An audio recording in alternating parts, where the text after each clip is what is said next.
নিয়ে চলে এসেছি আরও একটা সহজ রেসিপি তোমাদের সাথে শেয়ার করবার জন্য। আর আজকের রেসিপিটা কিন্তু একটু ইউনিক হতে চলেছে, আর আমার মনে হয় না এই রেসিপিটা তোমরা এর আগে কখনো কোথাও দেখেছো কি বলে, কিংবা কখনো ট্রাই করেছো বলে। তো যাই হোক, চলো রেসিপিটা বানানো যাক। আর আগেই বলে রাখি যে এই রেসিপিটার জন্য কিন্তু খুব বেশি উপকরণ লাগবে না, খুব সামান্য কয়েকটা উপকরণ দিয়ে কিন্তু একটা ইউনিক রেসিপি বানানো হয়ে যাবে। তো প্রথমে যেটা করেছি, একটা পাকা পেয়ারা নিয়েছি, অবশ্যই একটু বেশি পাকা হতে হবে। তো এখানে পেয়ারাটা সবুজ হোক কিংবা লাল সেটা কিন্তু ম্যাটার করে না, আমার কাছে যেটা অ্যাভেলেবেল ছিল আমি সেটা ইউজ করছি। তো পেয়ারাটা নেওয়ার পরে ভালো করে ধুয়ে নিয়ে খোসাটা ভালো করে আমি ছাড়িয়ে নিয়েছি। নেওয়ার পর ছোটো ছোটো টুকরো করে এখানে মিক্সির বাটিতে দিয়ে কিন্তু একটা স্মুথ পেস্ট বানিয়ে নিয়েছি। অবশ্যই একটা স্মুথ পেস্ট বানাতে হবে। তো ওটা হয়ে গেছে, ওটা সাইডে রেখে দিয়েছি। অন্য একটা জায়গায় দেখো গ্যাসেতে একটা পাত্র বসিয়ে দিয়েছি, এর মধ্যে দুধ। তো দুধটা দেওয়ার পরে কিন্তু দুধটা একটু ফোটাবো।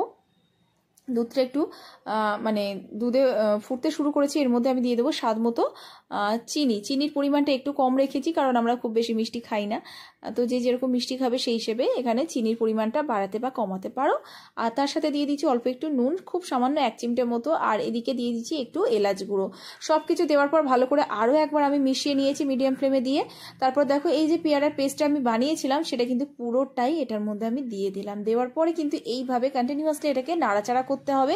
গ্যাসটা আমি মিডিয়াম টু লো হিটে রেখেছি। তো এইভাবেই কিন্তু বেশ কিছুক্ষণ নাড়াচাড়া করবো, আর এটাকে কিন্তু বেশ কিছুক্ষণ ফুটিয়ে নেব। তো দেখতেই পাচ্ছ খুব সুন্দর ফুটছে। তো এরপরে আমি তোমাদেরকে এর থিকনেসটা একটু দেখাচ্ছি। তো দেখতেই পাচ্ছ কতটা গাঢ় হয়েছে। তো যেহেতু পেয়ারার সাইজটা ছোট ছিল, তো একটু পাতলা টাইপের হয়ে গেছে, একটু বড় নিলে এরকম হতো না। তো যাই হোক, বেশিক্ষণ আমি আর জাল দিচ্ছি না, এদিকে হয়ে এসেছে। তো অন্য একটা জায়গায় দেখো আমি একটুখানি ঘি গরম করে নিচ্ছি। তো সামান্য একটু ঘি নেওয়ার পরে আমার কাছে যে ড্রাই ফ্রুটস ছিল আমি সেটা দিয়ে দিলাম। আমি যেটা দিচ্ছি সেটাই যে ইউজ করতে হবে তার কোনো মানে নাই।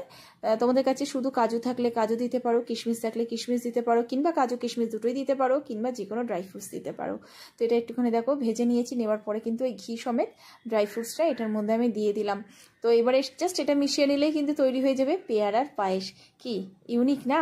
তো চলো, এরকম অনেক রেসিপি কিন্তু আমার চ্যানেলে আছে, চেক আউট করে নিও। আর এই রেসিপিটা কেমন লাগলো জানাতে ভুলো না। পাশে থেকেও এরকম নিত্য নতুন রেসিপির জন্য। টাটা।